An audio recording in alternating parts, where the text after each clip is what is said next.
दक्ष police news, पहिले खाकी मग बाकी. नमस्कार, आपण पाहत आहात दक्ष पोलीस न्यूज. पारोळा तालुक्यातील जिल्हा परिषद वस्ती शाळा देवगाव येथे वही, पेन व पुस्तक वाटपाचा कार्यक्रम उत्साहात संपन्न झाला. या कार्यक्रमात गावातील राहुल साहेबराव पाटील, अखिल भारतीय भ्रष्टाचार निर्मूलन संघर्ष समितीचे उत्तर महाराष्ट्र विभागीय कार्यकारी अध्यक्ष यांनी शाळेतील सर्व विद्यार्थ्यांना एक बॉक्स, वही, एक पेन आणि सचित्र बालमित्र हे पुस्तक भेट म्हणून देत विद्यार्थ्यांना शिक्षणासाठी मोलाची मदत केली. या उपक्रमाबद्दल शाळेचे मुख्याध्यापक चिमणकारे सर, सुनील पाटील सर तसेच सर्व विद्यार्थी विद्यार्थिनी यांच्या वतीने राहुल साहेबराव पाटील यांचे मनपूर्वक आभार व्यक्त करण्यात आले. गावातील प्लॉट वस्तीवरील गोरगरीब कुटुंबातील विद्यार्थ्यांना वह्या, पुस्तके आणि पेन मिळाल्याने त्यांच्या चेहऱ्यावर आनंद फुलला. शिक्षणासाठी अत्यंत आवश्यक असलेल्या या वस्तू योग्य वेळी उपलब्ध करून देत राहुल पाटील यांनी एक प्रेरणादायी आणि समाजाभिमुख उपक्रम राबवला. या कार्यक्रमाला पोलीस पाटील विश्वासदादा पाटील,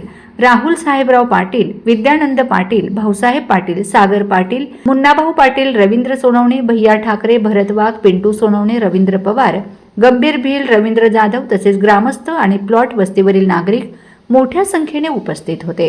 कार्यक्रम यशस्वी करण्यासाठी सहकार्य करणाऱ्या सर्वांचे शाळेच्या वतीने मनपूर्वक आभार व्यक्त करण्यात आले. दक्ष पोलीस न्यूज साठी बापूसाहेब वाडिले, पारोळा. अशाच ताज्या, विश्वासार्ह आणि निर्भीड बातम्यांसाठी दक्ष पोलीस न्यूज चॅनलला लाईक करा, शेअर करा आणि सबस्क्राईब करायला विसरू नका. पुन्हा भेटू एका नव्या बातमीसह. तोपर्यंत नमस्कार.